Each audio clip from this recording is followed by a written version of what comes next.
Welcome back to our YouTube channel MZ Stories. Guys, next episode के लिए like का target 200 है। जैसे ही 200 लाइक्स हो जाएंगे तुरंत अगला एपिसोड आ जाएगा। तो अगर आपको जल्दी से नेक्स्ट एपिसोड चाहिए तो वीडियो को अभी लाइक करो। एपिसोड 121।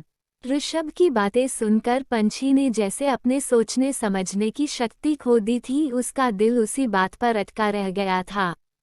क्या वो सच में चले जाएंगे? पंछी ने खुद से कहा। उसने नजरें उठाकर देखा तो ऋषभ उसके सामने नहीं था। वो अपनी डेस्क पर था और लैपटॉप में अपनी नजरें गड़ाए काम कर रहा था। एक पल के लिए पंछी को ऐसा लगा जैसे वो कोई सपना देख रही हैं। वो ऋषभ को देखते हुए धीरे धीरे अपनी डेस्क पर बैठी। उसकी नजरें अभी भी ऋषभ पर थी। वो उस चेहरे को अपनी आंखों में भर लेना चाहती थी जिसे वो पिछले एक हफ्ते से देखती आ रही थी। ये मुझे क्या हो रहा है? मैं उन्हें ऐसे क्यों देख रही हूँ? पंछी ने ऋषभ से नजरें हटाकर खुद से सवाल किया।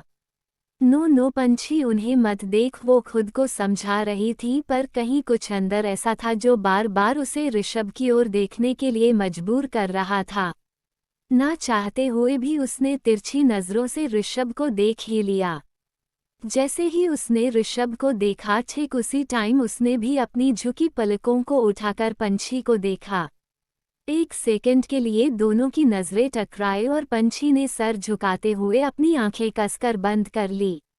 ऋषभ उसकी इस हरकत पर धीरे से मुस्कुराया और वापस अपनी नजरें लैपटॉप पर कर काम करने लगा।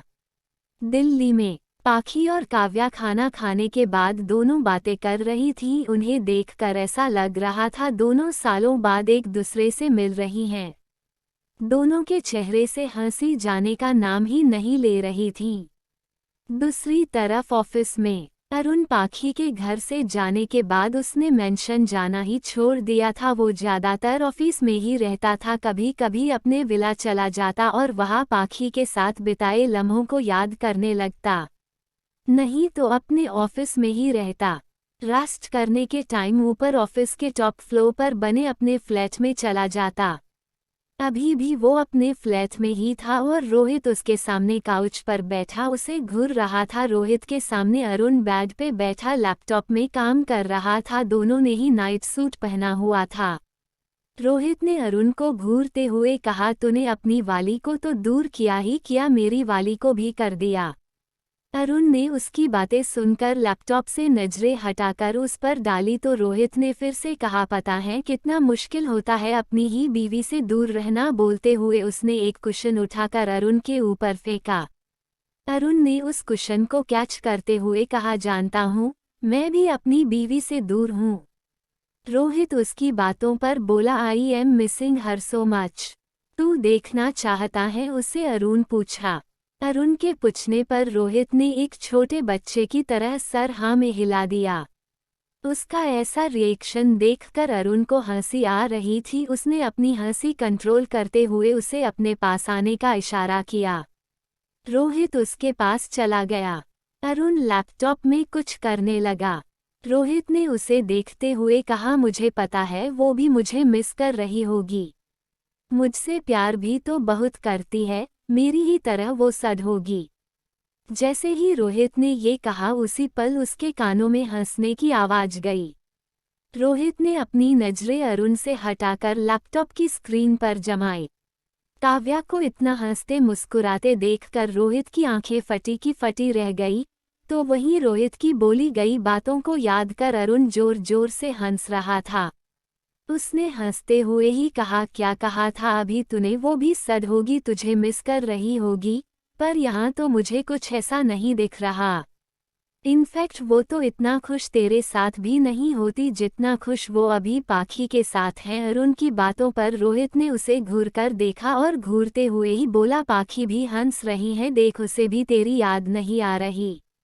अरुण ने उसकी बातों पर कहा, भाई जब दो बेस्ट फ्रेंडों को अकेला छोड़ दो ना तो वो चाहे कितना भी अपने हस्बैंड से प्यार करती हों, अपनी बेस्ट फ्रेंड के साथ होने से वो उसे भी भूल जाती हैं। अरुण की बातों पर रोहित ने उसे घूरा और घूरते हुए लैपटॉप बंद कर दिया। वो अपनी जगह से खड़ा हो गया और 2 ग्लास में वाइन सर्व कर एक ग्लास अरुण को देते हुए दूसरे से एक शिप लेकर बोला, कब तक चलने वाला है ये खेल। अरुण ने ग्लास पर पकड़ कसते हुए कहा, बस 2 दिन और। हम रोहित ने गहरी सांस लेते हुए कहा और आगे बोला, तो दिन बाद हमारी बिबिया हमारे पास होंगी। अरुण ने बस हाँ में पल के झपका दी। रोहित ने एक और शिप लेकर कहा, मुझे एक बात समझ नहीं आई, वो दोनों फ्लैट में साथ रह तो रही थी, फिर तूने किडनैप कर दिल्ली से दूर क्यों भेजा उन्हें। अरुण ने रोहित की बातों का जवाब देते हुए कहा, क्योंकि उन पर अटैक होने वाला था। इशिता ने पाखी को मारने के लिए अपने आदमी भेजे थे। और तुझे ये कैसे पता, रोहित ने पूछा। मैंने अपने आदमी को पाखी पर नजर रखने के लिए कहा था, उसने ही बताया। कुछ लोग और भी हैं जो पाखी पर नजर रखे हुए हैं, इससे पहले कि वो लोग उस पर हमला करते मैंने उन्हें किडनैप कर लिया। अरुण ने रोहित को पूरी बात बताते हुए कहा। फिर तो वो लोग भी सोच रहे होंगे ये तीसरा कौन आ गया जो पाखी को किडनैप कर ले गया। रोहित ने कहा, राइट, अब वो लोग पाखी के किडनैपर को ढूंढेंगे ये सोचकर कि पाखी का कोई दुश्मन है जो उनकी तरह ही उसे मारना चाहता है या हार्म करना चाहता है, पर उन्हें ये कभी पता नहीं चलेगा कि उनका किडनैप मैंने करवाया है। अरुण की पूरी बात सुनकर रोहित ने कहा, नाइस प्लान यार। दोनों ऐसे ही कुछ देर और बातें करते रहे और बातें करते हुए ही ग्लास की वाइन खत्म की। रोहित जवई लेते हुए बेड के दूसरी तरफ लेट गया। अरुण ने उसे देखकर कहा, मैं जानता हूँ तू काव्या को बहुत मिस कर रहा, पर रात में मुझे काव्या मत समझ लेना वरना जोर से लात मारूंगा। अरुण की बातें सुनकर रोहित चीड़ गया और वो उसे अजीब नजरों से देखते हुए बोला, मेरी बीवी ना बहुत खूबसूरत है और हॉट भी, तू इस गलत फहमी में मत रह कि मैं उसे तुझे समझूंगा। हाँ, पर तू मुझे पाखी मत समझना वरना वही लात तुझे पड़ेगी। दोनों एक दूसरे को घूरते हुए एक दूसरे की तरफ पीट कर सो गए। रितिका ने जैसे ही आरव से बात कर कॉल कट की तभी उसे ऋषभ का फोन आया। उसके चेहरे पर एक स्माइल आ गई, उसने चाहते हुए फोन रिसीव किया। ऋषभ रितिका को खुश देखकर खुश हो गया था। दोनों भाई बहन बातें कर रहे थे। ऋषभ ने सबके बारे में पूछा। रितिका ने पहले सोचा कि वो उसे पाखी के बारे में नहीं बताएगी, पर कुछ सोचते हुए उसने उसे पाखी और अरुण के बारे में सब बता दिया। ऋषभ को एक झटका लगा था ये सुनकर कि पाखी और अरुण का डाइवोर्स हो गया है। उसने खुद से ही कहा, अरुण पाखी को डाइवोर्स कैसे दे सकता है। एपिसोड 122। इशिता अरुण से शादी हो जाने की खुशियां मना रही थी। लाल साड़ी, माथे पर लाल बिंदी, हाथों में भरी भरी चूड़ियां और मांग में सजाया गया वो लाल रंग का अरुण के नाम का सिंदूर। वो आईने के सामने खड़ी खुद को निहार रही थी। इशिता लग तो खूबसूरत रही थी, पर उसके चेहरे पर जरा सी भी मासूमियत नहीं थी। देखो न अरुण, तुम्हारे प्यार का रंग मुझ पर कैसा चढ़ा है, कितनी खूबसूरत लग रही हूँ मैं इस लाल रंग की साड़ी में। वो खुद की ही तारीफ करते आईने में अपने अक्ष को देखते हुए खुद से बोली। उसने खुद को एक नज़र फिर से आईने में देखते हुए कहा, तुम मुझे आज देखोगे तो उस पाखी को भी भूल जाओगे। उसके होठों पर जहरीली मुस्कान थी। इशिता वैसे ही तैयार हुए ही हॉल में आई, जैसे ही अविनाश की नज़र इशिता पर गई। अविनाश उसे इतना खुश देखकर मुस्कुराते हुए बोले, आज तुम सबसे ज़्यादा अच्छी लग रही हो। रियली डेड, इशिता ने खुश होते हुए पूछा। हाँ बेटा, अविनाश ने उसकी बातों पर कहा। अच्छा मुझे ये बताए, क्या आपने मेरा काम किया? क्या वो मर गई? इशिता ऐसे पूछ रही थी जैसे ये कोई नॉर्मल सी बात हो। ये बोलते हुए उसके चेहरे पर खुशी दिख रही थी। तो वहीं अविनाश अपनी बेटी का पागलपन देखकर हैरान था। उसे समझ नहीं आ रहा था वो उसे पाखी के न मरने का सच बताए या नहीं। अविनाश को कुछ न बोलते देखकर इशिता ने फिर पूछा, dead I am asking you something. Ishita की आवाज़ सुनकर अविनाश अपने होश में आते हुए बोले, हाँ बेटा। वो क्या? वो अभी तक जिंदा है? इशिता के चेहरे के भाव तुरंत बदल गए। उसके चेहरे पर गुस्सा दिखने लगा था और आंखों में आग। अविनाश उसके चेहरे के भाव को बदलते देखकर हैरान रह गया। वो समझ गया इशिता का ऑब्सेशन बढ़ गया है, वो पहले से ज्यादा खतरनाक हो गई है। इशिता तुरंत अपने रूम से जाकर गन ले आई। उसके हाथों में गन देखकर अविनाश ने कहा, ये क्या रही तुम इशिता, गन मुझे दो। नहीं डैड, उसे अब मैं खुद अपने हाथों से मारूंगी, आप बस ये बताइए वो है कहाँ, मैं उसकी जान आज लेकर रहूंगी। वो मेरे और अरुण के बीच फिर कभी नहीं आएगी। इशिता अपने पागलपन में बोले जा रही थी और अविनाश उसकी बातें सुनकर हैरान हो रहा था। इशिता उसकी इकलौती बेटी थी जिससे वो बहुत ज्यादा प्यार करता था। इशिता के मां के मरने के बाद जो उसे मेंटली प्रॉब्लम हुई थी वो आज तक ठीक नहीं हुई। वजह एक ही थी, वो कभी भी अपनी बीमारी की मेडिसिन नहीं लेती थी, इसलिए उसका ये पागलपन बढ़ता चला गया। इशिता मेंटली डिस्टर्ब है, ये सच अविनाश ने आज तक किसी को पता चलने नहीं दिया था। इशिता ने भी अपने ऑब्सेशन को कभी अरुण के सामने नहीं आने दिया। उसने जो भी आज तक किया अरुण से छुपाकर ही किया। इशिता का बचपन का सपना अरुण की दुल्हन बनना था। उसने बचपन से ही उसे चाहा था, पर अरुण ने उसे हमेशा अपनी दोस्त समझा। अरुण के लिए उसने ना जाने कितनी ही लड़कियों को होम किया था, जिसकी एक बहुत लंबी लिस्ट थी। स्कूल, कॉलेज, बिजनेस, हर जगह वो अरुण का साया बनकर उसके साथ रही। जब भी किसी और का साया अरुण पर पड़ता वो साये को ही खत्म कर देती। 3 साल पहले जब अरुण लखनऊ गया अपने दोस्त की शादी में, एक वो ही ऐसी जगह थी जहां इशिता नहीं जा पाई थी। क्यों डैड, क्यों मैं उसके साथ लखनऊ नहीं जा पाई और वो पाखी उसकी जिंदगी में आ गई, उसने पुरानी बातों को याद करते हुए कहा। उसके चेहरे पर आ जा रहे भाव अविनाश की चिंता को बढ़ा रहे थे। अगर मेरा एक्सीडेंट नहीं हुआ होता तो मैं उसके साथ होती, फिर पाखी उसकी जिंदगी में कभी नहीं पाती, उसने फिर से पुरानी बातों को याद करते हुए कहा। इशिता का उस समय माइनर एक्सीडेंट हो गया था, उसके पैर में चोट लगने की वजह से वो कुणाल की शादी में अरुण के साथ नहीं जा पाई। अगर शायद इशिता अरुण के साथ गई होती तो वो पाखी की शादी कभी भी अरुण से नहीं होने देती, वो कभी दोनों को एक नहीं होने देती। आज मैं उसे मारकर अपनी गलती सुधारूंगी और उसे हमेशा के लिए अरुण से दूर कर दूंगी। इशिता ने हाथ में पकड़ी गन को और कसकर पकड़ उसे देखते हुए कहा। अविनाश ने आगे बढ़कर इशिता के हाथ से गन छीनी और उसे समझाते हुए कहा, नहीं बेटा, तुमने देखो कितने अच्छे कपड़े पहने, एक सुंदर प्यारी गुड़िया लग रही हो। तुम्हारे ये हाथ जिसमें तुमने अरुण के नाम की चूड़ियां पहनी है, इन हाथों को खून से मत रंगो बेटा, पाखी को मैं मारूंगा, तुम नहीं। तुम जाओ आराम करो, वो उसे समझाने लगा। पर डैड, आपने उसे अभी तक मारा क्यों नहीं, उसने फिर से सवाल किया। बेटा, मैंने उसे मारने के लिए आदमी भेजे थे, पर उनके पहुंचने से पहले ही किसी ने उसका किडनैप कर लिया। वॉट? अविनाश की बात सुनकर इशिता ने चौंकते हुए कहा। कौन थे वो लोग? क्या वो भी उसे मारना चाहते हैं? इशिता ने अविनाश को देखते हुए सवाल किया। अविनाश ने उसकी बातों पर कहा, पता नहीं, हमारे आदमी उन लोगों को ढूंढ रहे हैं पर वो अभी तक मिले नहीं। अविनाश की बात सुनकर इशिता जोर जोर से हंसने लगी और हंसते हुए ही बोली, ये तो अच्छा है ना डैड, हमें कुछ करना ही नहीं पड़ा। अच्छा होगा, वो लोग उसे मार दे, उसे जान से मार दे। हाँ, उसे मार ही दे, फिर अरुण मेरा हो जाएगा, वो बोलते हुए वापस अपने रूम के चली गईं। अविनाश उसका पागलपन देखता रह गया। जब अरुण को इशिता के पागलपन के बारे में पता चलेगा, क्या तब वो इशिता को अपनाएगा? नहीं अविनाश, तुझे कुछ सोचना होगा, वो इशिता की खुशी है, अगर वो इशिता के साथ रहेगा तो वो ठीक हो जाएगी।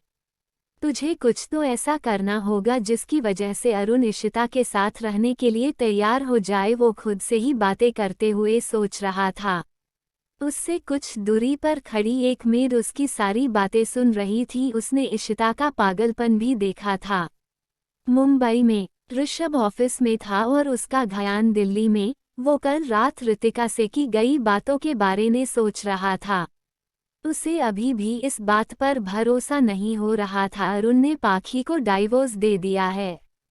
ऋषभ ने अरुण और पाखी के प्यार को, उनके बॉन्ड को करीब से देखा था, इसलिए उसका दिल ये मानने को तैयार ही नहीं था कि अरुण पाखी को डाइवोर्स दे सकता है। उसे कहीं तो कुछ गड़बड़ लग रही थी। ऋषभ जो अभी ये सब सोच ही रहा था, इतने में उसके कानों में एक आवाज गई। गुड मॉर्निंग सर, पंछी ने अपने होठों पर एक क्यूट सी स्माइल लिए कहा। उसकी आवाज सुनकर ऋषभ अपनी सोच से बाहर आते हुए बोला गुड मॉर्निंग। पंछी ने देखा आज ना ही ऋषभ के होठों पर स्माइल थी, ना ही उसके चेहरे पर खुशी।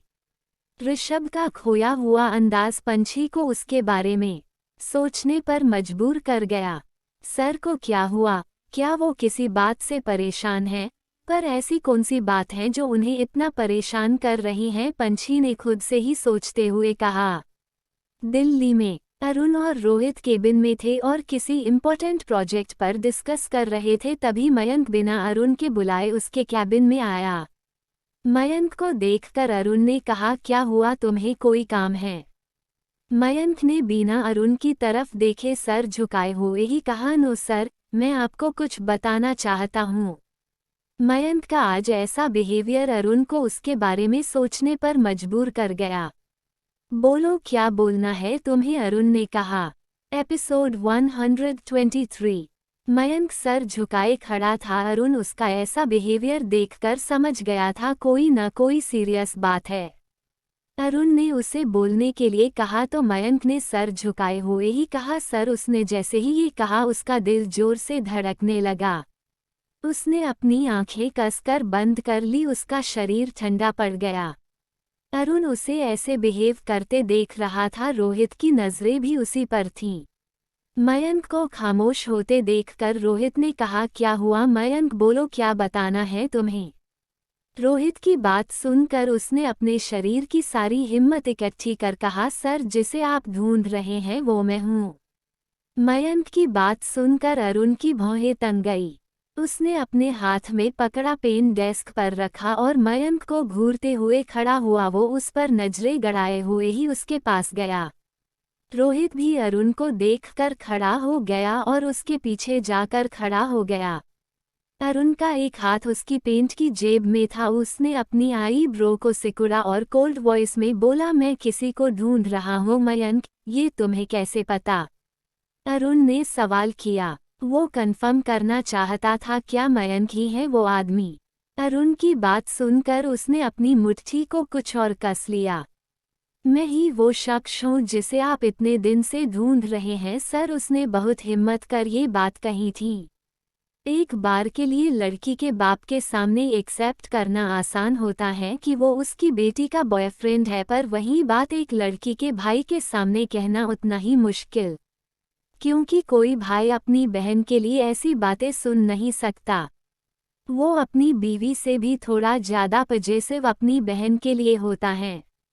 यहाँ भी वही हुआ। जैसे ही मयंक ने अपनी बात खत्म की उसके अगले पल ही मयंक की कॉलर उसके हाथ में थी। मयंक ने नजरें उठाकर अरुण को देखा। उसकी आंखें गुस्से से लाल थीं। वो बहुत खूंखार लग रहा था, मानो वो मयंक को अभी चीर फाड़ देगा।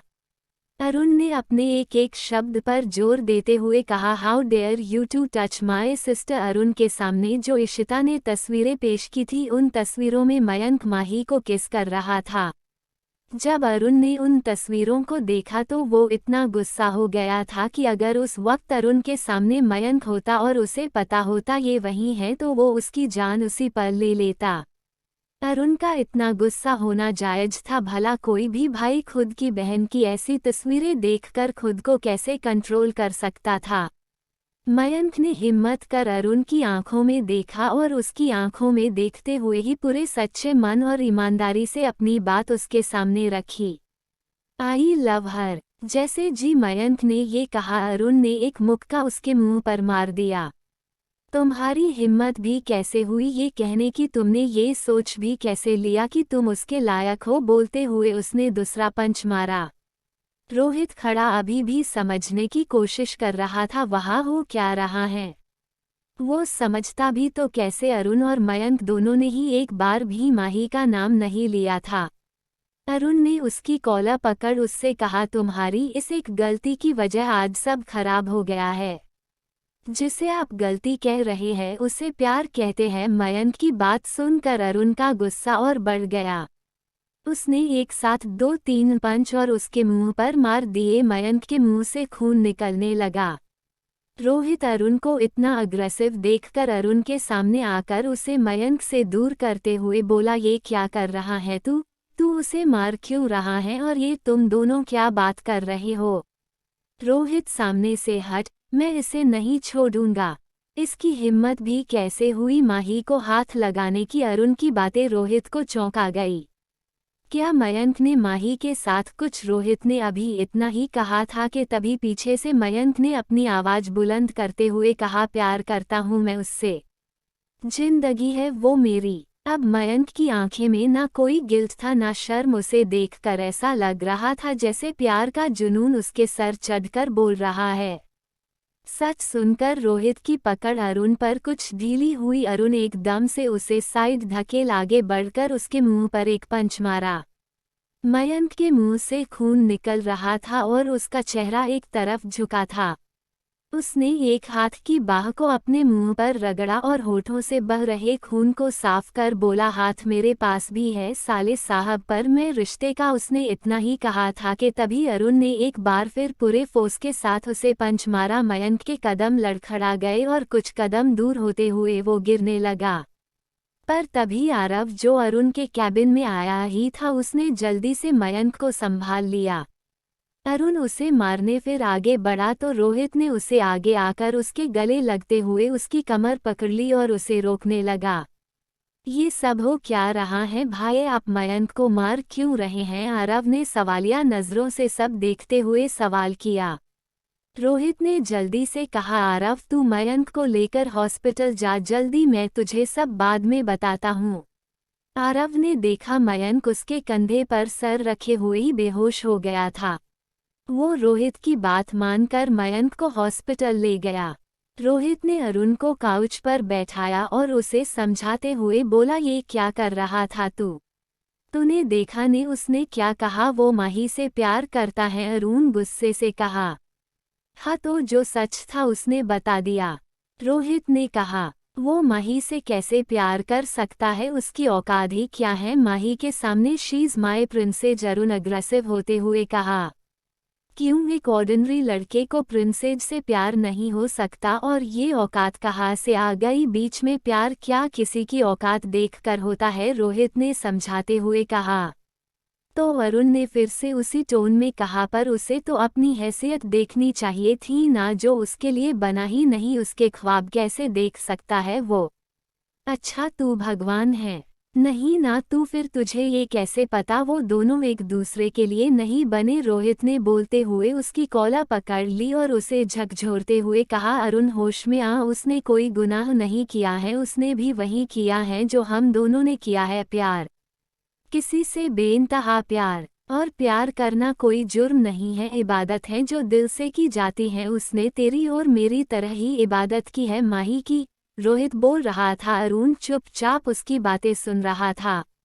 रोहित ने अरुण को समझाते हुए आगे कहा, तुझे गुस्सा किस बात पर आ रहा है? उसने प्यार किया इस बात पर या उसने माही से प्यार किया इस बात पर? अरुण होश आपने, प्यार पैसा पौवा औकात कुछ नहीं देखता। हमने भी तो ऐसी लड़कियों से प्यार किया है जिसका स्टेटस हमसे दूर दूर तक मैच नहीं होता। पर प्यार ने सब बदल दिया, हमें भी और उन्हें भी। रोहित की बातें अरुण के गुस्से को कुछ हद तक शांत कर गई थीं। अब वो कुछ नॉर्मल लग रहा था। उसकी बॉडी जो गुस्से में गर्म हो गई थी अब धीरे धीरे ठंडी हो रही थी। एपिसोड 124। मुंबई में ऋषभ की टेंशन पंछी से छुपी नहीं थी। वो काफी ज्यादा परेशान लग रहा था। ऋषभ का उतरा हुआ चेहरा देखकर पंछी से रहा नहीं गया। उसने आखिर पूछ ही लिया। वो अपनी डेस्क से उठकर ऋषभ की डेस्क के पास आई और उसकी डेस्क पर अपने दोनों हाथ पटकते हुए बोली, मैं सुबह से देख रही हूँ आप कुछ परेशान लग रहे हैं, क्या बात है? ऐसी कौन सी बात है जो आपको इतना परेशान कर रही है? पंछी का ऐसा रूप देखकर ऋषभ हैरान था। वो उसे फटी फटी आंखों से देख रहा था। पंछी को सबसे ज्यादा बुरा इस बात का लग रहा था आज हर रोज की तरह ऋषभ की नजरें उस पर नहीं थीं और यही बात पंछी को बुरी लग रही थी, इसलिए उसने गुस्से में ये सब कहा।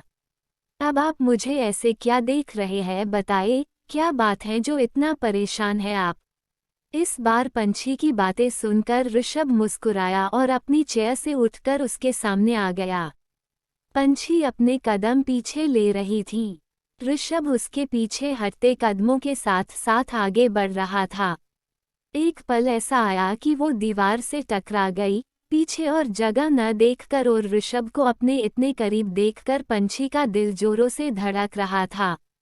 ऋषभ ने अपने एक हाथ से पंछी की ठुड्डी को पकड़ा और उसे थोड़ा ऊपर उठाते हुए बोला, तुम्हें फर्क पड़ता है मुझे परेशान देख, तुम्हें फिक्र होती है मेरी। नहीं ऐसा कुछ नहीं है, पंछी ने कहा। तो फिर कैसा है मिस पंछी, आपका इतना गुस्सा होना, इतने हक से सवाल करना, ये सब तो यही बताता है कि आपको फर्क पड़ता है। ऋषभ की बातें पंछी को खामोश कर गई थीं। उसने अपनी पलकें झुका ली। तभी उसके कान में गर्म हवा गई। पंछी ने मुट्ठी को भींच लिया।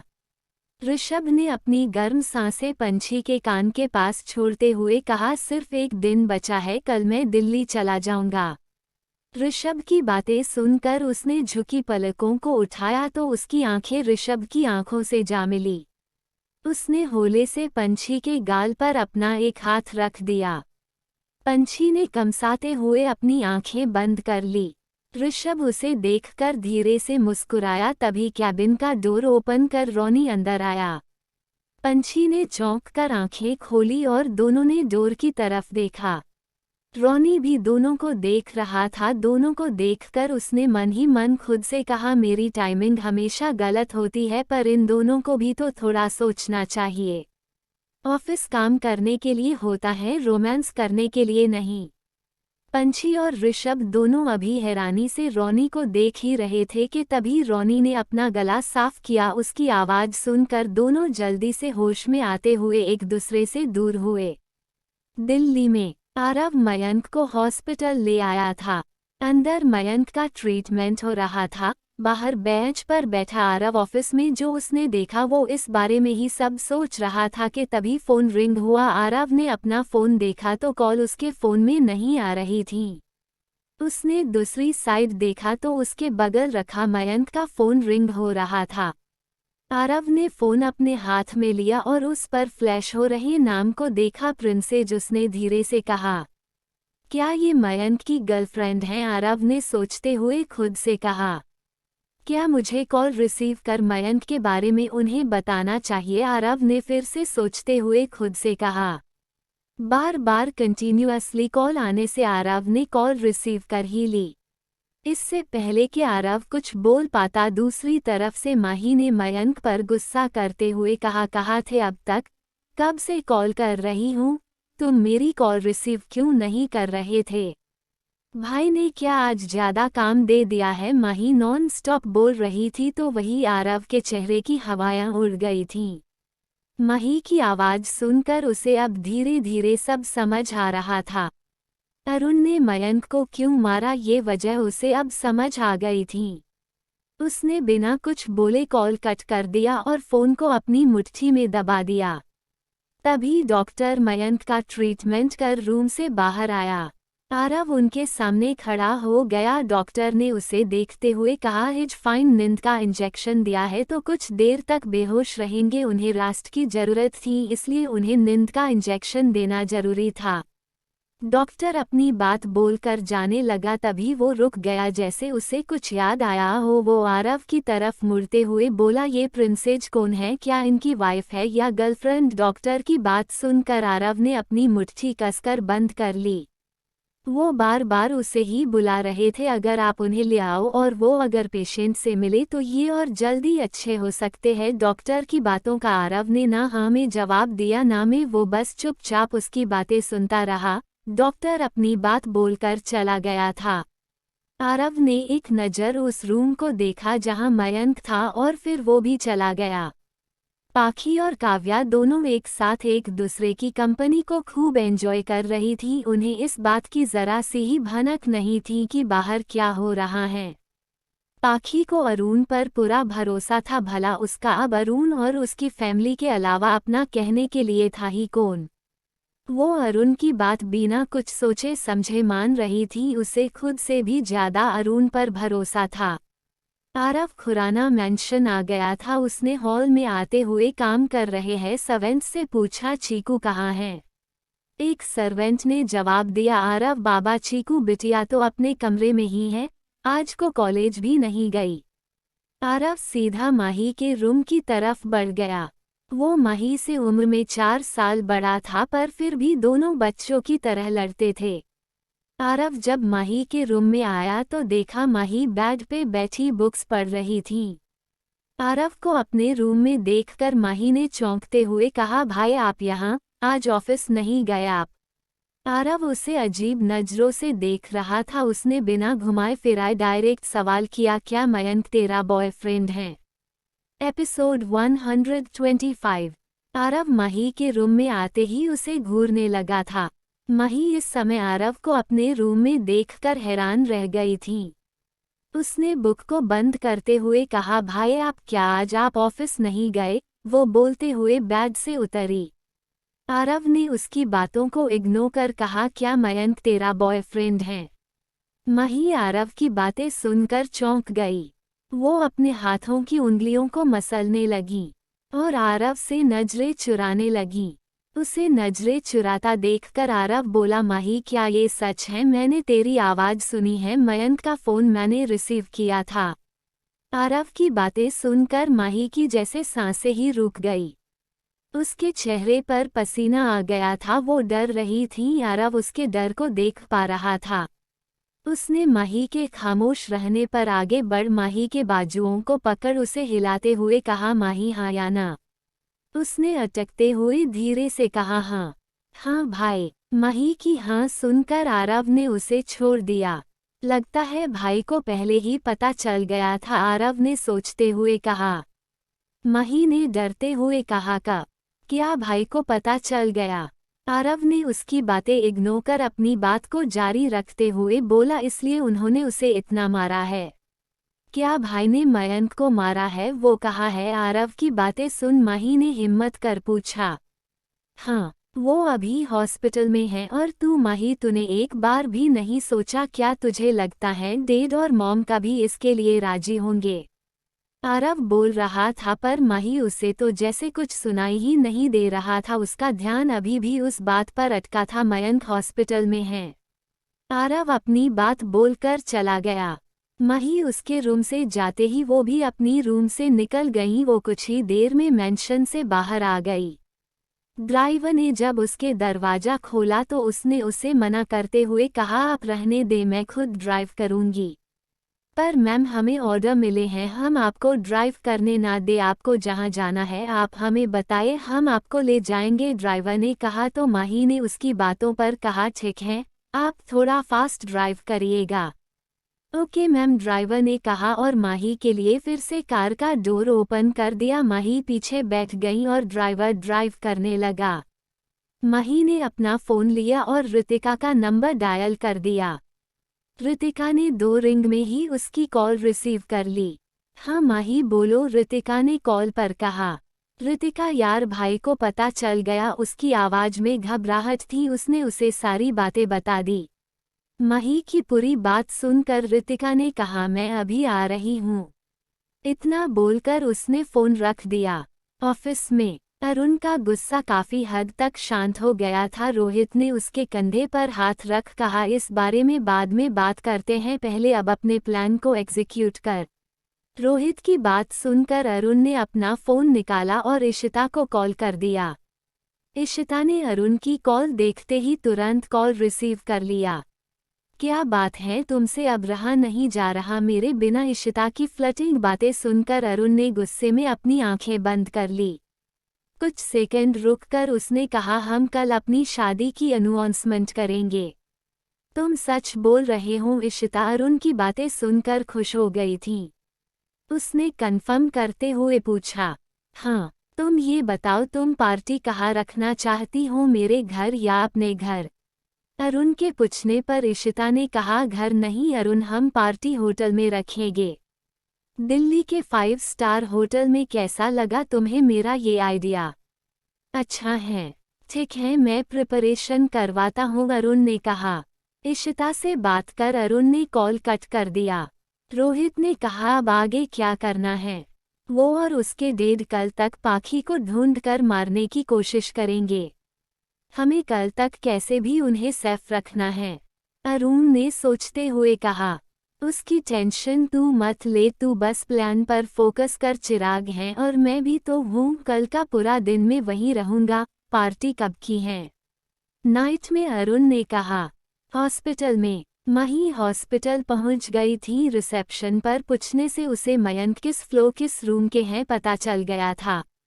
वो सीधा मयंक के फ्लोर पर पहुंच गई। रूम के बाहर मयंक की माँ बैठी थी।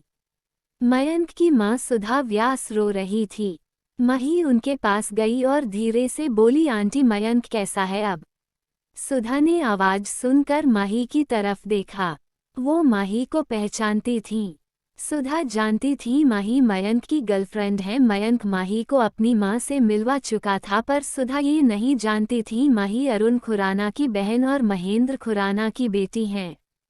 वो उसकी इस पहचान से अनजान थी। वो तो उसे भी अपनी तरह ही मिडिल क्लास फैमिली से समझ रही थी। सुधा ने माही को देखकर कहा, माही बेटा ये किसने किया मयंक के साथ? उसे इतनी बुरी तरह से किसने मारा? बोलते हुए वो रोने लगी। माही उनसे क्या ही कहती कि उसके भाई ने ही मयंक को इतनी बुरी तरह से मारा है। इसलिए वो खामोश रही और सुधा के बगल बैठते हुए उसे समझाते हुए बोली, आंटी मयंक को कुछ नहीं होगा, वो ठीक हो जाएगा। क्या उसे होश आया? नहीं बेटा, उसे अभी होश नहीं आया। वो बहुत दर्द में था, इसलिए डॉक्टर ने उसे नींद का इंजेक्शन दिया है, वो कुछ पल आराम कर सके इसलिए। मही उनकी बात सुनकर खामोश हो गई। वो एक नज़र मयंक को देखना चाहती थी। उसकी बेचैनी उससे मिलने के लिए, उसे देखने के लिए बढ़ती जा रही थी। मही बेचैनी से बार बार रूम की तरफ देख रही थी। तभी रितिका ने उसके पास आते हुए कहा, मयंक कैसा है अब? एपिसोड 126। मही बार बार बेचैनी से रूम की तरफ देख रही थी। वो एक बार मयंक को नज़र भरकर देख लेना चाहती थी। तभी रितिका ने उसके पास आते हुए कहा, मयंक कैसा है अब? आवाज सुनकर माही और सुधा दोनों ने रितिका की तरफ देखा। सुधा की नज़रों में सवाल था। रितिका अच्छे से समझ रही थी वो क्या पूछना चाहती है, इसलिए उसने सुधा के सामने अपने दोनों हाथ जोड़ते हुए कहा, नमस्ते आंटी, मैं रितिका, मयंक और माही की दोस्त हूँ। सुधा ने रितिका की बातें सुनकर धीरे से हाँ में सर हिला दिया। रितिका माही के बगल जाकर बैठ गईं। उसने उसके हाथ पर अपना हाथ रखते हुए कहा, माही मयंक ठीक हो जाएगा। माही ने उसकी बात सुनकर उसकी तरफ देखा। माही की आंखें आंसुओं से डबडबाई हुई थीं। रितिका ने धीरे से उसका सर अपने कंधे पर रख लिया। वो कुछ देर तक वो सभी ऐसे ही बैठे रहे। तभी एक नर्स ने आकर कहा, वो होश में आ गए हैं। उसकी बातें सुनकर सब समझ गए, नींद के इंजेक्शन का असर खत्म हो गया। मैं मयंक से मिलकर आती हूँ, सुधा ने उठते हुए अपने आंसू पोंछते हुए कहा और चली गईं।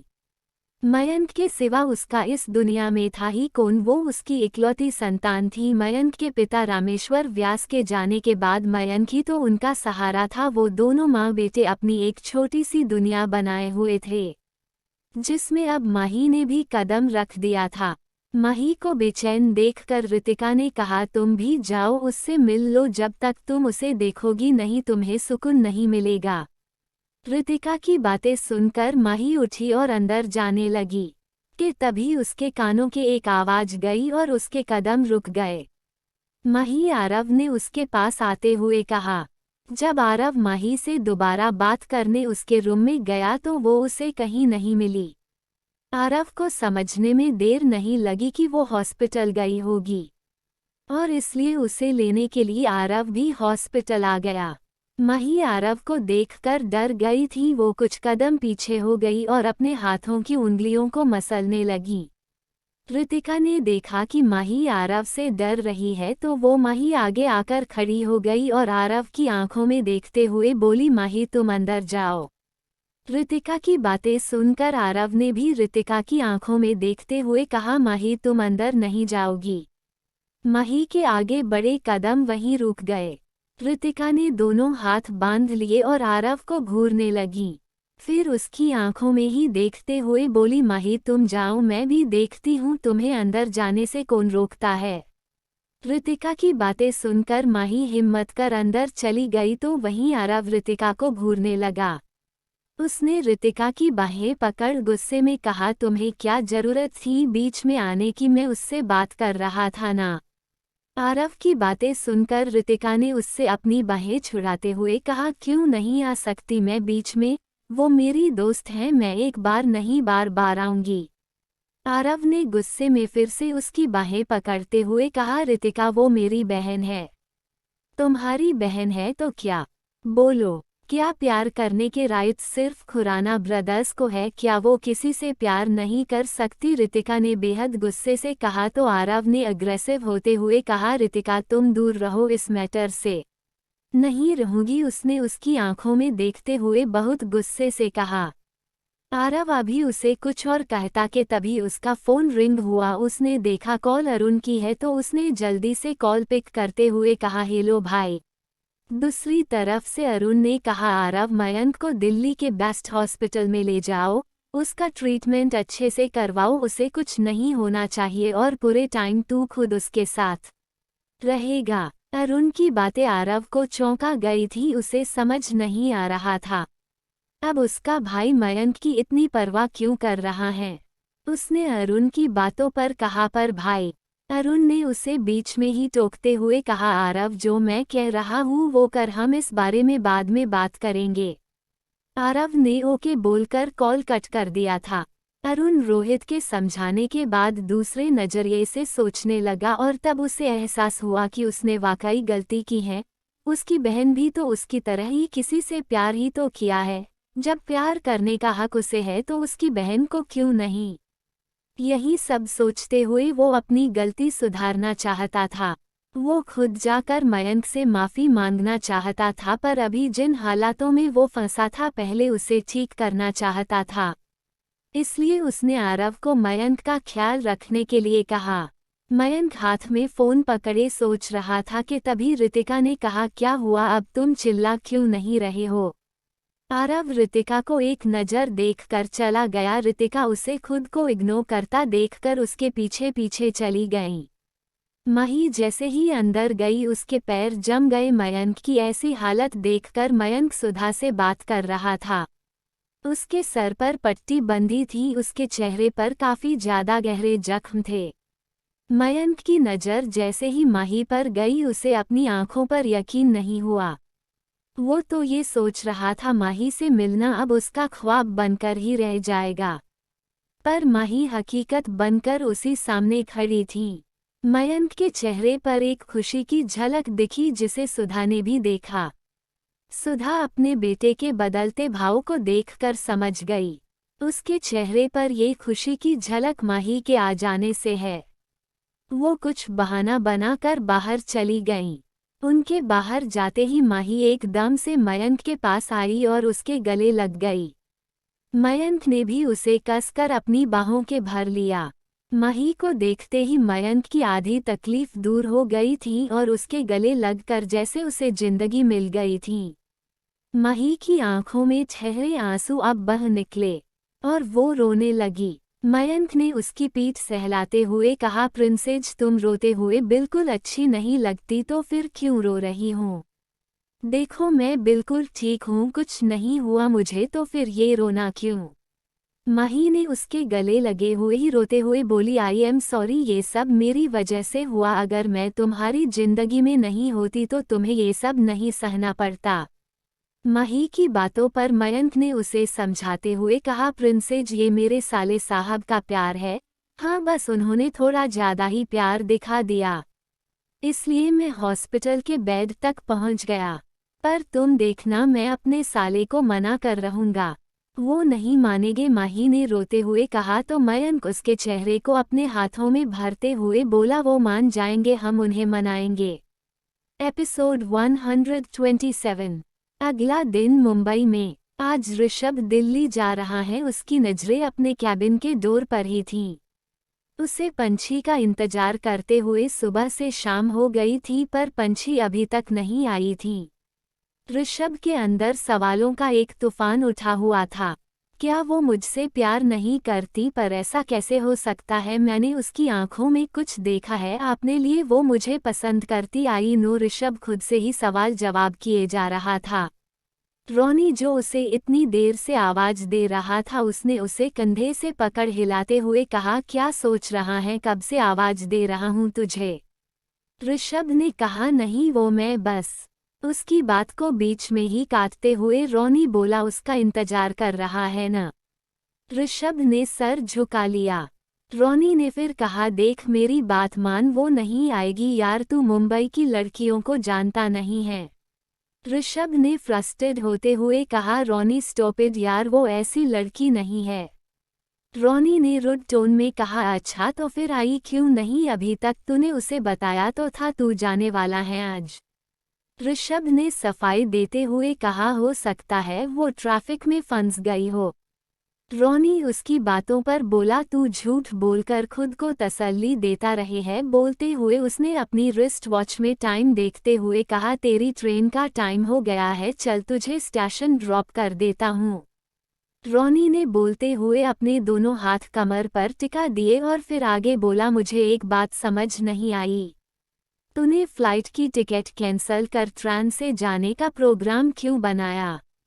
रोनी के इस सवाल पर ऋषभ ने उससे कुछ नहीं कहा और चला गया। ऋषभ को खुद को इग्नोर करते देखकर रोनी बोला, एक तो मुझे समझ नहीं आता, ये मेरी बातों का जवाब क्यों नहीं देता? बोलता हुआ वो भी उसके पीछे पीछे चला गया। ऋषभ ने मन ही मन खुद से कहा, फ्लाइट से न जाकर ट्रेन से इसलिए जा रहा था ताकि उसके साथ कुछ टाइम अकेले में स्पेंड कर सकूं, पर सारा प्लान ही स्पॉइल हो गया। रोनी की कार मुंबई रेलवे स्टेशन के बाहर आकर रुकी। दोनों अंदर गए। रोनी ने स्टेशन पर लगी भीड़ देखकर कहा, आर यू श्योर तू ट्रेन से जाएगा? देख अगर तू बोलेगा तो मैं अभी तेरी टिकट अरेंज कर देता हूँ फ्लाइट की। ऋषभ ने कहा, नहीं मैं ट्रेन से ही चला जाऊंगा। रोनी ने ऋषभ की बातों पर कहा, ओके, वैसे मैं भी कुछ दिनों बाद दिल्ली आ रहा हूँ। खुरानाज के साथ एक डील फाइनल हुई है, नेक्स्ट मंथ मेरी अरुण खुराना के साथ मीटिंग है। ऋषभ का ध्यान रोनी की बातों पर नहीं था, वरना उसे वो जरूर बताता कि वो अरुण खुराना को जानता है। वो तो अभी भी एंट्रेंस की तरफ ही देख रहा था। पंछी के आने की उम्मीद अभी भी उसके दिल में कहीं न कहीं बची थी। तभी हॉर्न की आवाज सुनकर वो अपनी सोच से बाहर आया। रोनी ने ट्रेन की तरफ देखते हुए कहा, ले आ गई तेरी ट्रेन। ट्रेन को देखकर ऋषभ उसके गले लगा और अपना बैग लिए ट्रेन की तरफ बढ़ गया। वो एसी कैबिन की तरफ बढ़ गया। ऋषभ ने अपने लिए पूरा कैबिन ही बुक किया था। वो डोर पर खड़ा होकर रोनी को देख रहा था। ट्रेन हल्की रफ्तार से चल पड़ी थी। रोनी किसी छोटे बच्चे की तरह हाथ उठाए उसे बाय कर रहा था कि तभी उसे जोर का धक्का लगा और रोनी घूम गया। रोनी ने गुस्से में कहा, अरे भाई देख कर तो चलो, इतनी जोर से धक्का कौन मारता है? रोनी बोलते हुए पलटा। रोनी के हटते ही ऋषभ की आंखों ने जो चेहरा देखा उसे देखकर उसके होठों पर कली खिल गई। पंछी हाथ में अपना बैग पकड़े सबको धक्के देते हुए ट्रेन की तरफ बढ़ रही थी। अरे मेरी ट्रेन छूट जाएगी, हटो सामने से, अरे कोई ट्रेन की चैन खींचो। वो बोल रही थी, पर उस भीड़ में उसकी सुनने वाला कोई नहीं था। ऋषभ ने पंछी की तरफ अपना हाथ बढ़ा दिया। पंछी भागते हुए उसका हाथ पकड़ने की कोशिश कर रही थी, पर वो उसका हाथ पकड़ नहीं पा रही थी। पंछी मन ही मन खुद से बोली, अरे सर थोड़ा दिमाग इस्तेमाल करो, हाथ दे रहे हो, ये ना कि चैन खींच कर ट्रेन रोके। ऋषभ पंछी को देखकर इतना खुश जो गया था उसे बाकी सब याद ही नहीं रहा। वो अभी भी होठों पर स्माइल लिए पंछी की तरफ देख रहा था। अरे पंछी तू ही कुछ कर, ये चैन खींचने से रहे, खुद से ही बोलते हुए पंछी ने अपनी स्पीड बढ़ाई और ऋषभ के हाथ में अपना हाथ दे दिया। ऋषभ के हाथ में उसका हाथ आते ही ऋषभ ने उसे ऊपर खींच लिया। रोनी जो ये नज़ारा देख रहा था वो दोनों को देखकर बोला, क्या बात है, दिलवाला दुल्हनिया ले गया। ट्रेन में दोनों डोर पर ही खड़े थे। ऋषभ ने अपनी बाहों में पंछी को भर रखा था। वो उसके ऋषभ के खींचने से उसकी बाहों में आ गई थी। उसके दोनों हाथ ऋषभ की चेस्ट पर थे। दोनों एक दूसरे की आंखों में आंखें डाल देख रहे थे। ऋषभ ने पंछी की आंखों में देखते हुए कहा, तो तुम फाइनली आ गई। पंछी ने मुंह बनाते हुए कहा, ट्रैफिक बहुत ज्यादा था इसलिए देर हो गई। पंछी की बातों पर ऋषभ मुस्कुरा दिया। ऋषभ ने पंछी के हाथ से बैग लेते हुए कहा, तुम्हें ठंड लग जाएगी, अंदर चलते हैं। दिल्ली में अरुण ब्लैक कॉलर का टैक्सिडो सूट पहनकर तैयार था। उसके चेहरे पर कॉन्फिडेंस दिख रहा था। उसके कान में ब्लूटूथ लगा था। वो रोहित से बात कर रहा था। उसने रोहित से बात करते हुए कहा, क्या वो दोनों ठीक हैं? रोहित ने कहा, हाँ वो दोनों ठीक हैं, मैं उनके साथ हूँ, तू इनकी टेंशन मत ले, अपने प्लान पर फोकस कर। ओके अरुण ने कहा। एपिसोड 128। ऋषभ और पंछी एक साथ नजरें चुराकर डिनर करने के बाद दोनों अपनी सीट पर सो रहे थे। पंछी ने पैर से सर तक चादर ओढ़ी हुई थी। ऋषभ उसे ऐसे सोते देखकर धीरे से मुस्कुराते हुए बोला, पागल लड़की। ऋषभ ने पंछी की बात सुनकर सर पर चपत लगाते हुए खुद से बोली, क्या यार पंछी, तू तो एकदम फट्टू है, जो सोचा है बोल दे, और जिस तरह तू सो रही है कोई भी तुझे पागल ही कहेगा। ऋषभ पंछी की झिझक समझ रहा था। उसने एक नज़र पंछी को देखा और उसके सामने वाली सीट पर लेट गया। उसने एक हाथ अपनी आंखों पर रख लिया। जब कुछ देर तक ऋषभ की आवाज नहीं आई तो पंछी ने चादर हटाकर देखा। कैबिन में अंधेरा पसरा हुआ था और पंछी उस अंधेरे में देखने की कोशिश कर रही थी। हल्की रोशनी में उसने ऋषभ को सोते देखकर खुद से बोली, ये क्या सच में सो गए? वो ऋषभ के ऊपर झुकी हुई थी। तभी ऋषभ ने अपनी आंखों पर से हाथ हटाया तो पंछी शॉक्ड हो गई। वो भागने को हुई, तभी ऋषभ ने उसका एक हाथ पकड़ खींच लिया। पंछी उसके सीने पर आ गिरी। ऋषभ ने उसकी पीठ पर हाथ लपेटते हुए कहा, तो तुम क्या कर रही थी अभी? पंछी ने सकपकाते हुए कहा, मैं तो बस देख रही थी आप सोए हैं कि नहीं। ऋषभ ने उसकी आंखों में देखते हुए कहा, अच्छा तो तुम सिर्फ देख रही थी। पंछी ने धीरे से हम कहा। ऋषभ ने उस हल्की रोशनी में उसके चांद से चेहरे को चमकते देखकर कहा, तुमने अभी तक मुझे जवाब नहीं दिया अपना। पंछी ने सब जानते हुए अनजान बनकर कहा, किस सवाल का? ऋषभ ने उसकी बातों पर कहा, तो तुम उस सवाल को भी भूल गई। उसकी बातें सुन उसने अपनी पलकें झुका ली। ऋषभ ने फिर कहा, पंछी आई एम वेटिंग। ऋषभ की इस बात पर पंछी ने पलकें उठाकर उसे देखा और बोली, मैं यहाँ हूँ आपके सामने आपके सवालों का जवाब बनकर। क्या इतना काफी नहीं है? पंछी को बीच में रोकते हुए ऋषभ ने कहा, तो जो दिल में है उन्हें इन होठों पर भी ले आओ। ऋषभ की बातों ने उसके दिल की धड़कन को बढ़ा दिया था। उसे समझ नहीं आ रहा था कि अब वो क्या कहें और कैसे कहें। उसने अपने हाथों की मुट्ठी कसी और आंखें बंद कर बोली, आई लव यू। ऋषभ उसके ऐसे एक्सप्रेशन और उसकी ऐसी हरकतें देखकर हंसने लगा। उसकी हंसी की आवाज सुनकर पंछी ने आंखें खोलकर उसे घूरने लगी और मुंह बनाते हुए बोली, आप हंस रहे हैं। बोलने के साथ ही वो ऋषभ की चेस्ट पर अपने हाथों से मारने लगी। ऋषभ ने उसके दोनों हाथ पकड़ उसकी कमर से लगाते हुए कहा, कोई अपना लव कन्फेशन ऐसे करता है? ऋषभ की बातों पर पंछी ने मुंह बनाते हुए कहा, तो और कैसे करते हैं, मुझे जैसा आता था मैंने किया। उसे गुस्सा होते देखकर ऋषभ बोला, मैं सिखाता हूँ कैसे करते हैं। बोलने के साथ ही उसने एक हाथ से पंछी के सर को पीछे से पकड़ लिया और धीरे धीरे झुकाने लगा। जब उसके होठ पंछी के होठ से 1 इंच की दूरी पर थे तब ऋषभ ने कहा आई लव यू टू। बोलने के साथ ही उसने उसे किस कर लिया। शॉक्ड में पंछी की बड़ी आंखें और बड़ी हो गई। दिल्ली में उस 5 स्टार होटल का पार्टी हॉल गेस्ट से भरा था। इशिता उसी होटल के एक रूम में रेडी हो रही थी। उसे 2 मेकअप आर्टिस्ट रेडी कर रही थी। इशिता ने मिरर में खुद को एक नज़र देखते हुए कहा क्या बात है इशिता, आज तो तू बहुत खूबसूरत लग रही है। बोलते हुए उसने दोनों मेकअप आर्टिस्ट को ऑर्डर देते हुए कहा मुझे सिंदूर और मंगलसूत्र पहनाओ। वो दोनों आर्टिस्ट जो उसकी ड्रेस चेक कर रही थी दोनों ने सर झुकाते हुए कहा शो मैम।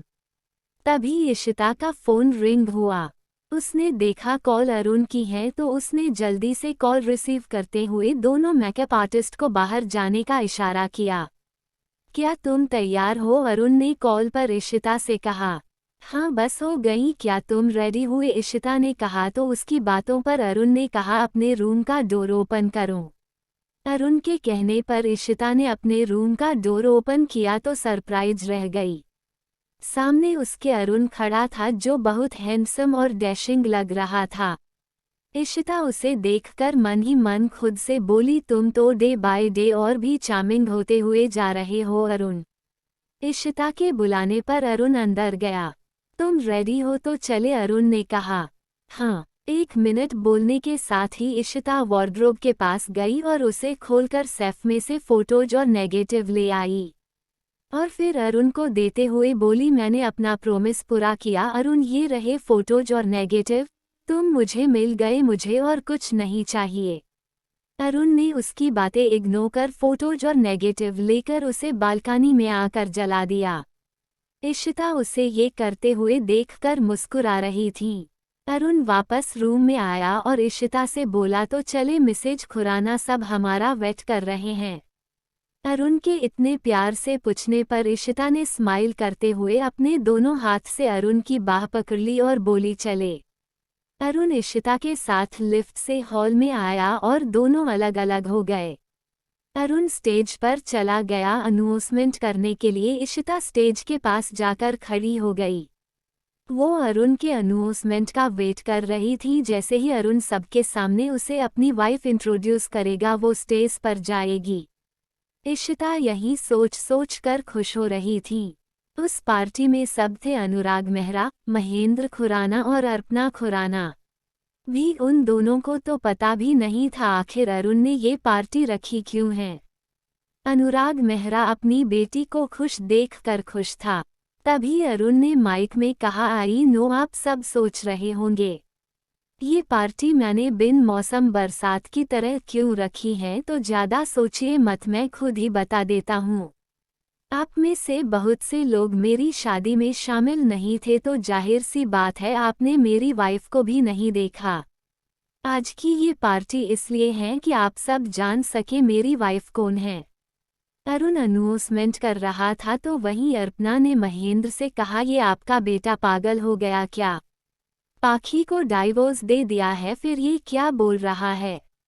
महेंद्र ने अर्पणा की बातों पर कहा इस लड़के के दिमाग में चल क्या रहा है, अब ये क्या करने वाला है? इशिता खुश थी, उसने अपने कदम स्टेज की तरफ बढ़ा दिए थे। अरुण ने आगे कहा ladies and gentleman so please meet my beautiful cutest lovely wife Mrs. Episode 129। Arun के बोलने के साथ ही इशिता ने अपने कदम स्टेज की तरफ बढ़ा दिए थे। Meet my beautiful cutest lovely wife Mrs Pakhi Arun Khurana. Arun ने जैसे ही ये कहा इशिता के आगे बढ़ते कदम रुक गए। उसके होश उड़ गए, वो फटी फटी आंखों से अरुण को घूरने लगी। मिस्टर मेहरा भी हैरानी से अरुण को देख रहे थे। शॉक्ड तो मिस्टर एंड मिसेज खुराना को भी लगा था। सबकी नज़रें अरुण पर थीं और अरुण अपने लेफ्ट साइड देख रहा था। इशिता ने भी अरुण की नज़रों का पीछा कर लेफ्ट साइड देखा जहां से पाखी वाइन कॉलर की साड़ी पहने अरुण के पास जा रही थी।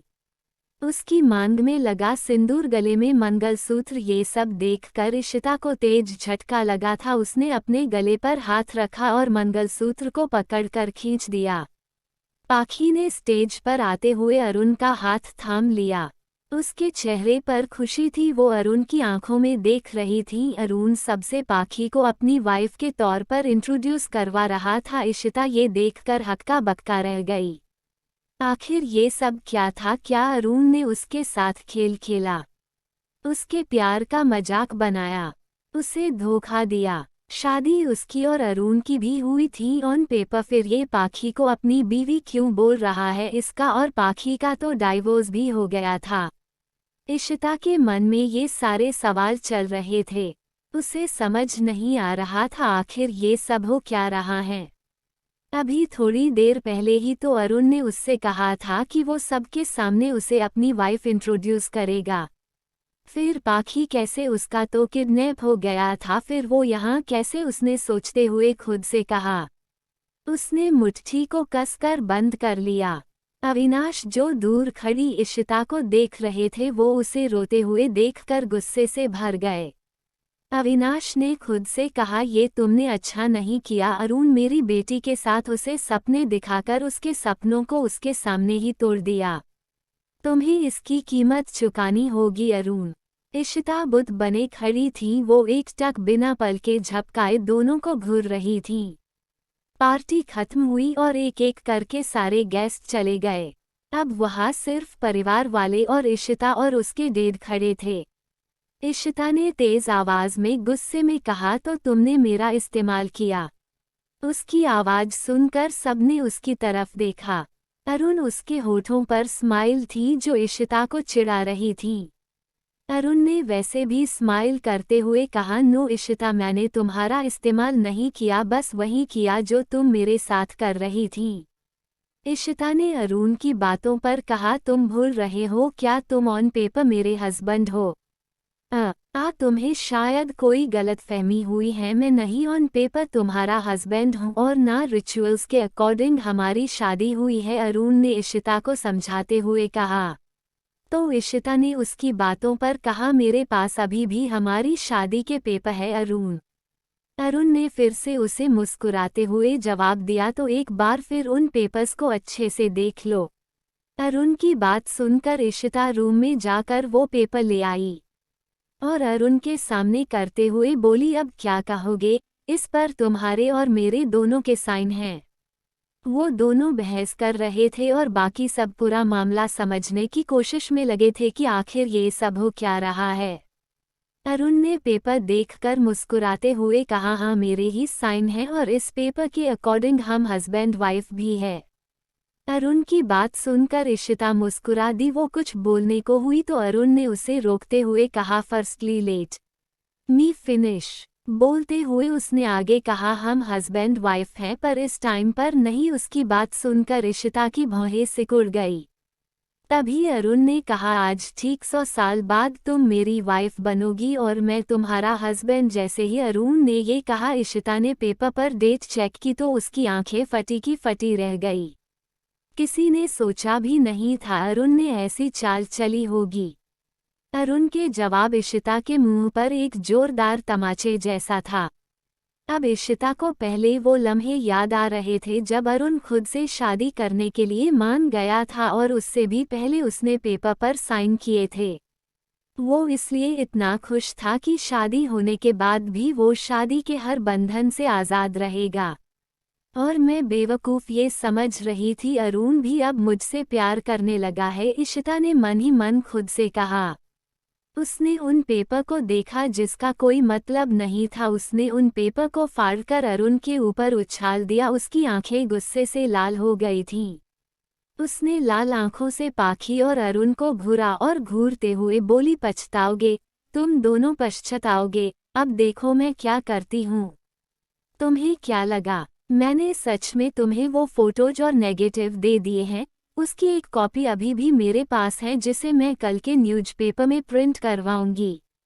इशिता के धमकी देने पर भी अरुण के चेहरे के भाव नहीं बदले।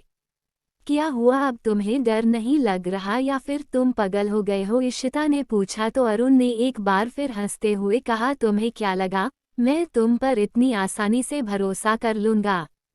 बोलते हुए उसने अपने राइट साइड देखते हुए बोला, रोहित। अरुण के बुलाने पर रोहित बाहर आया। उसके होठों पर भी स्माइल थी। जैसे ही इशिता की नज़र रोहित के हाथ में पकड़ी एनवेल्प पर गई, उसकी भौहें तन गई और वो एनवेल्प लेने रोहित के पास जाते हुए बोली, हाउ डेयर यू रोहित, तुम मेरे बेडरूम में कैसे जा सकते हो विदाउट माई परमिशन। इशिता की बातों पर रोहित ने कहा, जब तुम किसी की लाइफ में बिना उनकी परमिशन के जबरदस्ती घुस सकती हो तो मैं तुम्हारे बेडरूम में जाकर ये क्यों नहीं ला सकता। एपिसोड 130। इशिता की बातों पर रोहित ने कहा, जब तुम किसी की लाइफ में बिना उनकी परमिशन के जबरदस्ती घुस सकती हो तो मैं तुम्हारे बेडरूम में जाकर ये क्यों नहीं ला सकता। रोहित, तुम्हें बीच में नहीं आना चाहिए था, ये मेरा और अरुण का मैटर था, इशिता ने दांत पीसते हुए गुस्से में कहा तो रोहित उसकी बातों पर बोला, अच्छा तुम अरुण को ब्लैकमेल कर रही हो, उसे मेंटली टॉर्चर कर रही हो, उसका जबरदस्ती डाइवोर्स करवाया तुमने और बोल रही हो मैं बीच में नहीं आ सकता। बोलते हुए वो रुका, फिर होठों को टेढ़ा कर हंसते हुए आगे बोला, मैं तुम्हारा सच 4 साल पहले ही जान गया था, पर ये अरुण था जिसे तुम पर भरोसा था कि तुम ऐसा नहीं कर सकती। इशिता ने रोहित को उंगली दिखाते हुए कहा, पछताओगी, वो भी तुम में नहीं, शादी हो गई ना तुम्हारी तो अब ससुराल जाने के लिए भी रेडी रहो। बोलते हुए रोहित ने अपनी रिस्ट वॉच में टाइम देखा और टाइम देखते हुए बोला, बस कुछ देर में तुम्हारे ससुराल वाले पहुंच जाएंगे तुम्हें लेने। पाखी को मारने की कोशिश करना, अरुण को ब्लैकमेलिंग करना और भी ऐसे चार्जेस हैं जो तुम पर लगेंगे। रोहित की बात सुनकर इशिता हंसने लगी। वो हंसते हुए क्लैपिंग करने लगी और हंसते हुए ही बोली, क्या सबूत है, क्या सबूत है तुम्हारे पास, कैसे प्रूफ करोगे ये सब मैंने किया है। मिस इशिता मेहरा, खुद को स्मार्ट समझना बेवकूफ़ी है और दूसरे को बेवकूफ़ समझना ये और भी बड़ी बेवकूफ़ी है और तुम तो दोनों ही लेवल की बेवकूफ़ हो। Arun, mind your language, Ishita ने उंगली दिखाते हुए कहा। तो अरुण ने हंसते हुए कहा, मेरी लैंग्वेज तुमसे बहुत अच्छी है। बोलते हुए उसने रोहित की तरफ देखा और कहा, अब ट्रेलर दिखा दिया है तो पिक्चर भी दिखाई ही दे यार। अरुण ने कहा तो रोहित ने स्माइल करते हुए हाँ में सर हिलाया और उसके इशारे पर लाइट ऑफ हो गई। वहीं लगी एक बड़ी सी स्क्रीन पर इशिता और अरुण के बीच हुई सारी मीटिंग की वीडियो एक एक कर चलने लगी। सब आंखें फाड़े देख रहे थे। महेंद्र और अर्पणा दोनों हैरान थे, उन्हें भरोसा नहीं हो रहा था मासूम सी शक्ल के पीछे इशिता का इतना घिनौना चेहरा है। पाखी ये सब देखकर बोली, आपको इस लड़की ने इतना मेंटली टॉर्चर किया, मही के साथ इतना गलत किया। अरुण जी, इसे छोड़िएगा नहीं, इसने जो किया उसकी सजा इसे मिलनी चाहिए। पाखी की बातों पर अरुण ने उसका हाथ थाम लिया और कहा, तुम हो ना मेरे साथ तो मैं ऐसी कई परेशानियों से अकेले लड़ सकता हूँ, बस तुम मेरा कभी साथ मत छोड़ना, हमेशा मेरा साथ ऐसे ही देना। पाखी ने मुस्कुराते हुए हमें पलकें झपका दी। उन वीडियोस में एक दो वीडियो इशिता के घर की भी थी जिसे देखकर इशिता की भौहें सिकुड़ गई। उन वीडियो में इशिता और अविनाश पाखी को मारने की बातें कर रहे थे। अब अविनाश का भी असली चेहरा सबके सामने था। इशिता अकेली नहीं थी, इन सब में उसका साथ अविनाश दे रहा था, ये सबको पता चल गया था। रोहित ने हॉल में नजरें घुमाई तो वहां अविनाश को न देखकर उसने चौंकते हुए कहा, अरुण, मिस्टर मेहरा भाग गए। अरुण मुस्कुराया और मुस्कुराते हुए ही बोला, भाग कर जाएंगे कहा, उनकी लाडली बेटी तो हमारे सामने है, वो जहां भी चले जाए इसके लिए वापस आएंगे। इशिता ने उन वीडियो को देखकर कहा, तो तुमने मेरे सर्वेंट को भी खरीद लिया। अरुण ने उसकी बातों पर कहा, जब तुम खुराना मैंशन के सर्वेंट्स खरीद सकती हो तो मैं क्यों नहीं, पर मैंने ऐसा नहीं किया, मैं तुम्हारे जैसा नहीं हूं ना, और रही बात तुम्हारे सर्वेंट्स की तो तुमने खुद ही उन बेचारों को इतना परेशान किया है कि वो खुद ही मेरी मदद करने के लिए तैयार हो गए। इशिता गुस्से से पागल हो गई थी। उसने अपने दूसरे हाथ में पकड़ी गन निकाली जो वो मैरिज के पेपर लाने रूम में गई थी, तभी वो गन अपनी साड़ी में छुपा कर ले आई थी। उसने गन को पाखी के ऊपर तानते हुए कहा, ये सब इस पाखी की वजह से हुआ है, ये हमारे बीच में नहीं आती तो आज ये सब नहीं होता। तुम मेरे साथ होते अरुण, हम साथ होते, पर इस पाखी ने सब खराब कर दिया। इशिता का ये पागलपन देखकर सब हैरान हो गए थे। अरुण पाखी को अपने पीछे करते हुए इशिता के सामने खड़ा हो गया और बोला, मारना है ना मारो, चलाओ गोली। अरुण सामने से हट जाओ, मैं इसे नहीं छोड़ूंगी, आज मैं इसे मार कर रहूंगी। इशिता ने गुस्से में पाखी को घूरते हुए कहा, अरुण जी ये आप क्या कर रहे हैं, वो गोली चला दी देगी, आप हटिए सामने से, पाखी ने घबराते हुए कहा। तो अरुण ने अपने पीछे ही कसकर उसका हाथ पकड़े हुए कहा, नहीं पाखी तुम पीछे ही रहो, ये कुछ नहीं कर सकती, इसे सिर्फ धमकी देना आता है। अरुण बोलते हुए इशिता को घूरने लगा। मैं धमकी नहीं दे रही हूँ अरुण, मैं इसे आज मार दूंगी। तुम सामने से हट जाओ वरना इसके साथ आज तुम भी मारे जाओगे। तभी अर्पणा ने गुस्से में कहा, इशिता ये क्या कर रही हो तुम, अगर मेरे बच्चों को कुछ भी हुआ तो मैं तुझे छोड़ूंगी नहीं। इशिता ने अर्पणा की तरफ देखा और उसे घूरते हुए बोली, क्यों आंटी, आप तो मुझे अपनी बहू मान चुकी थी ना, फिर क्यों आपने भी पाखी शादी अपने बेटे से हो जाने दी। अर्पणा ने उसकी बातों का जवाब देते हुए कहा, अच्छा है अरुण की शादी तुम जैसी लड़की से नहीं हुई, तुम तो मेरे बेटे के लायक ही नहीं हो। इशिता ये पागलपन छोड़ो, गन फेंको, गोली चल जाएगी, महेंद्र ने कहा। तो इशिता ने हंसते हुए कहा, गोली वो तो आज चलेगी अंकल, और आपकी इस लाडली बहू की जान मैं अपने हाथों से लूंगी। इशिता महेंद्र और अर्पण से बातों में उलझ गई थी। अरुण ने रोहित की तरफ इशारा किया तो रोहित ने हाँ में सर हिला दिया। रोहित ने अपने पीछे से डेकोरेशन किए छोटे छोटे वाश में से एक उठाया और उसे इशिता के हाथ पर फेंका। इशिता के हाथ से गन नीचे गिर गई। इससे पहले इशिता गन तक पहुंचती अरुण ने तेजी से आगे बढ़कर गन उठा ली। गाइस, नेक्स्ट एपिसोड के लिए लाइक का टारगेट 200 है। जैसे ही 200 लाइक्स हो जाएंगे तुरंत अगला एपिसोड आ जाएगा। तो अगर आपको जल्दी से नेक्स्ट एपिसोड चाहिए तो वीडियो को अभी लाइक करो। Thanks for watching.